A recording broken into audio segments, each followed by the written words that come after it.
Ayun, sa mapagpalang gabi po mga kapana, eto muli na naman po tayo nakapag-adventure. Bukanain mga kapana kahit medyo malakas pa yung alon. At eto, oras pala natin mga kapana ay alas 8:11 na ng gabi. At abang-abang resespot mga kapana. 2 hours later. Eto mga kapana, nandito na po tayo sa my spot. Eto po yung unang nagpakita, isang malaking triggerfish or pakul kung tawagin sa iba. Dito naman sa amin papahol, ayon sa pool, headshot mga kapana. Ayan, hirap pa siya mailabas mga kapana kaya eto pinipilit natin. Nailabas din siya mga kapana, salamat Lord, buwan naman natin. Malaking papahol or pakul, masarap ito sa iniho mga kapana.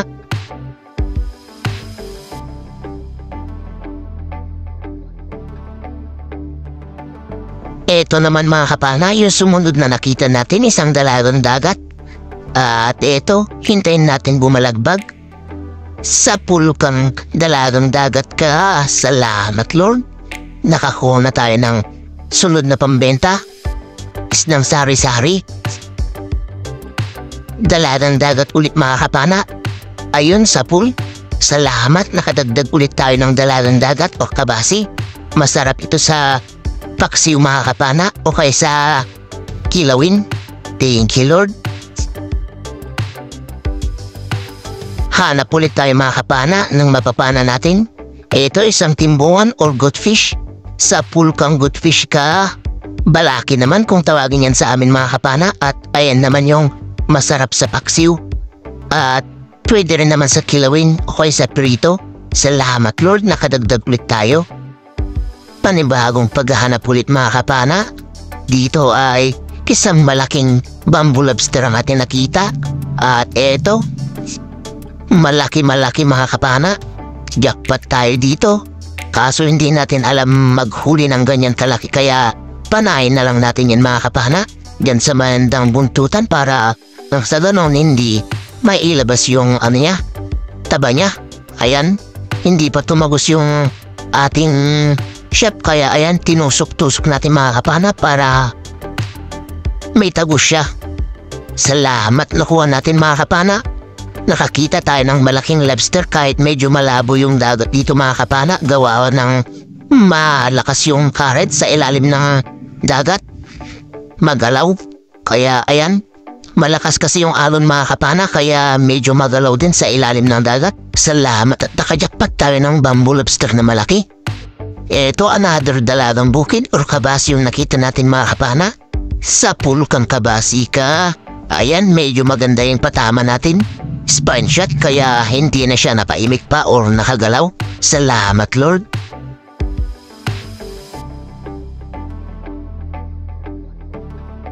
Dito ay nakakita tayo ng isang mangrove snapper mga kapana or angrat kung tawagin dito sa amin. At nung pinana natin, ito yung nangyari. Ayun, dapis lang mga kapana nung pinana natin kaya ito agad tayo nag-reload para mapana ulit sana natin kaso ito ulit yung nangyari mga kapana. Nung pagkakita natin, pinana natin kaso ayun hindi na naman tumagos yung ating chef kaya tanggal na naman siya. Ayan, agad na naman tayo nag-reload mga kapana yan para makita sana siya at mapana kaso ito lumabo na yung butas mga kapana. Kaya pinalinaw muna natin at nung napalinaw natin at nakita natin siya mga kapana, eto napana na natin siya. Salamat at sana mailabas natin at eto nailabas din natin mga kapana.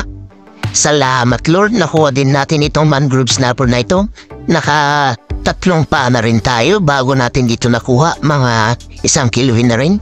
Hanap na naman tayo mga kapana dito sa may bahura. Eto isang maya-maya ayon sa pool mga kapana. Salamat, nakadagdag ulit tayo ng first class na pambenta natin. Masarap ito na pang sweet and sour mga kapana o kaya sa tinola. Masarap sa sinigang din mga kapana. Dito mga kapana ay nakakita tayo ng malaking luba or brown marble grouper. Andito siya sa may malaking bahura at dito siya nakaharap sa bandang kanan natin kaya ito mga kapana nung pagkakita natin pinana naman natin kaso ayun ang nangyari. Ayun pagkapana natin bigla siyang umilag kaya ayun hindi natin siya tinamaan. Buti na lang dito siya pumasok mga kapana sa kabilang bahura. At dito nakita natin sa pulkang lubaka. Ayun hindi natin siya nakita mga kapana nung pagkapana sa kamera kasi medyo masikip yung butas na pinagpanahan natin sa kanya. Ayan, hirap pa siya mailabas yan mga kapana kasi masikip talaga yung butas at medyo malalim pa.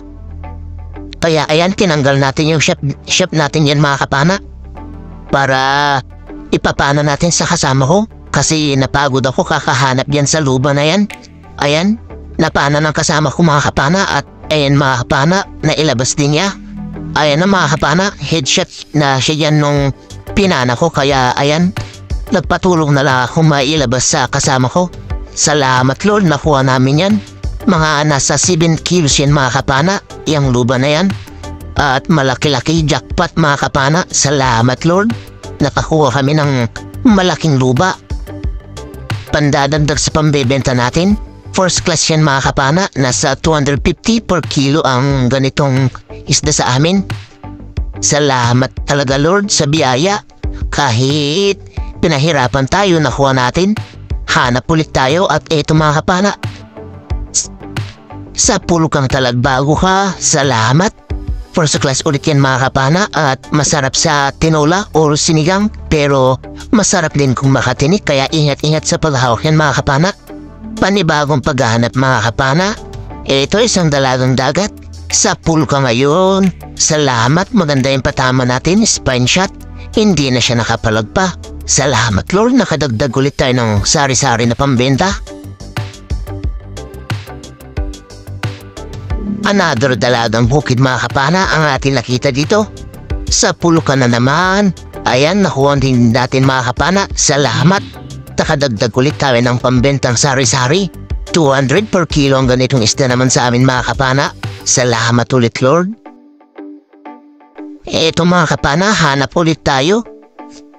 San timbuhan ulit? Sa pulgang timbuhan ka. Salamat, nakadagdag ulit tayo. Eto, kunin natin ito na pang-ulam mga kapana. Masarap ito sa paksiw. Salamat ulit Lord. Hanap na naman tayo mga kapana ng mapapana natin. At eto, isang igat yung nakita natin mga kapana. Mga nasa 1 kilo na rin. Sa pulkang igat ka. Sana hindi ito makawala at hindi makapunit. Sana mahugot natin yan palabas. Ayan mga kapana, malapit na siya mailabas. Nailabas din natin mga kapana. Salamat Lord. Pandadagdag ulit natin yan sa pambebenta. Igat or siil. Masarap ito sa adobo sa gata mga kapana o kaya sa paksiw.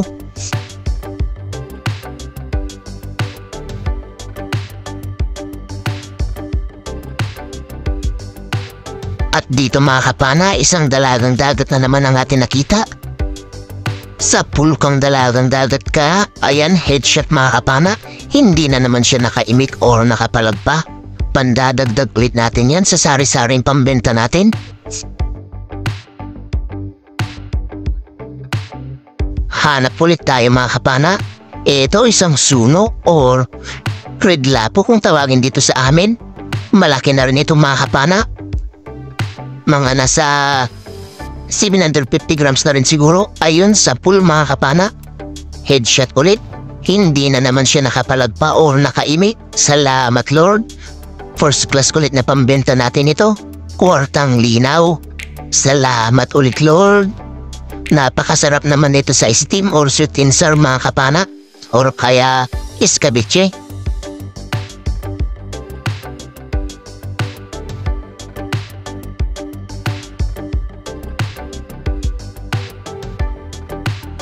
Hanap ulit tayo. Eto, tribali, sumalubong. Ayun, sa pool mga kapana. Salamat Lord. Malaking tribali or talakitok yung sumalubong sa atin. Nagulat pa ako. Akala ko kung ano ng isda. Isang talakitok pala or tribali. Ayan, spine shot mga kapana. Hindi ulit siya nakapalag pa. Salamat Lord. Kwartang linaw na naman ito. Nasa 2 kilo siguro ito mahigit mga kapana.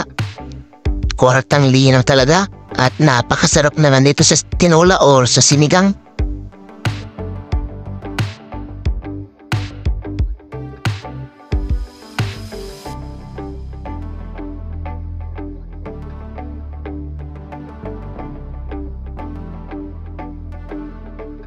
Hanap na naman tayo ulit mga kapana. Dito isang Big Eye Emperor ang ating nakita. Andyan siya sa malit na butas. O kaya Mulaga Kabuksi kung tawagan naman sa amin. Sa pulkang isda ka. Salamat. Nakuha natin mga kapana. Malaki na rin ito, mga nasa 600 grams or 700 grams na mga kapana. Salamat Lord. Kwartang linaw ulit ito.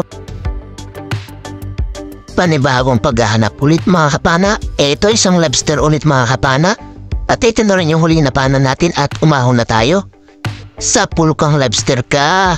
Mag-aalauna na kasi na madaling araw mga kapana at pauwi na tayo. Malayo-layo pa yung biyahe natin kaya eto, pang-ulam natin ito mga kapana. Masarap ito sa sinigang kaya ulam natin. Abang-abang na lang sa bahay. 2 hours later. Isang mapagpalang umaga mga kapana. Ito na po yung mga nakuha natin kagabi. Ayan yung isang luba natin, talakito, at malaking triggerfish or pakul. Salamat Lord sa biyaya. Ito naman yung lobster natin mga kapana. Malaki na ito mga kapana. Mga 1 kilo siguro. Ayan, 1.1 pa nga mga kapana. Salamat talaga Lord.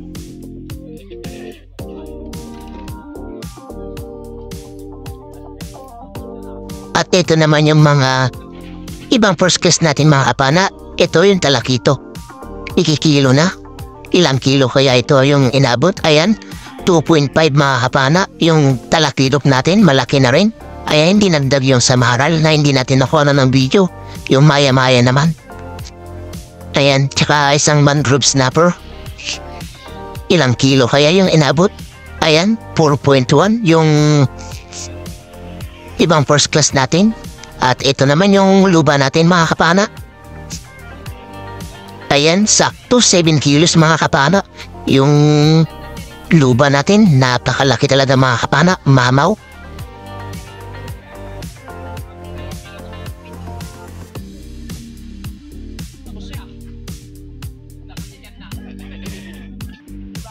Ito mga kapana, yung ibang first class pa natin, ikikilo na rin. Yung suno at 2 samaral na talagbago. Ayan, 0.9. At ito naman yung sari-sari natin mga kapana. Unang salang sa sari-sari natin mga kapana. Ayan, 2 kilo. Yung unang salang at ninadagdagan pa mga kapana para maging 2 kilo kalahati siguro yan. Ayan, 2.5 mga kapana. Yung unang salang sa sari-sari natin. Ayan naman yung iba pa na sari-sari natin mga kapana. Medyo kunti lang yung sari-sari natin pero ayos na rin yan mga kapana. Medyo meron naman tayong malalaking isda. Salamat Lord. Kahit ganito lang yung binigay mong biyaya, ayos na rin. Makakapambigas na rin yan mga kapana at makakapangulam pa. Ayan naman yung pangalawang salang mga kapana. Ayan, 3.25. At ito naman yung pakul natin mga kapana. Ayan, 2.7 yung pakul natin. At ito naman yung kuha ng kasama ko mga kapana. Nakakuha ng malaking bayang at barakuda. Meron din siyang igat at mga sari-sari. Good morning po mga kapana. Ito na yung mga nakuha natin kagabi. Luba natin, 7 kilo mga kapana. Yung lobster natin na malaki, 1.1. Yung pakul natin ay 2.7 mga kapana. Yung first class natin, talakito, tsaka suno, tsaka mga mangrove snapper, talagbago ay 5 kilo mga kapana. So, yung sari-sari natin mga kapana ay 5.75. At yung luba natin times 250. Yung lobster natin 750 per kilo. Yung pakul natin 170 naman yung per kilo. Yung first class 250 rin yung per kilo. At yung sari-sari natin 200 per kilo. At ito yung pinatimbang natin na pinabenta mga kapana, 21.5. At ito naman yung ulam natin mga kapana, 1.5. Kaya 23 kilos lahat yung nakuha natin. At ito naman yung bayad ng isda natin mga kapana, 5,434. Plus sa kasama ko na 3,768. Kaya 9,202 yung bayad ng isda namin na dalawa. Minus 550 na gastos at saka ice. Gasolina yun tsaka ice mga kapana, yung 550. At ito naman yung natira mga kapana, 8,652. At pinag-apat namin, dalawa kami na nagsisid. Isang taga-Sagwan at isang Mangka. Kaya 2,163 yung bawat isa sa amin mga kapana. Ayos na yun mga kapana.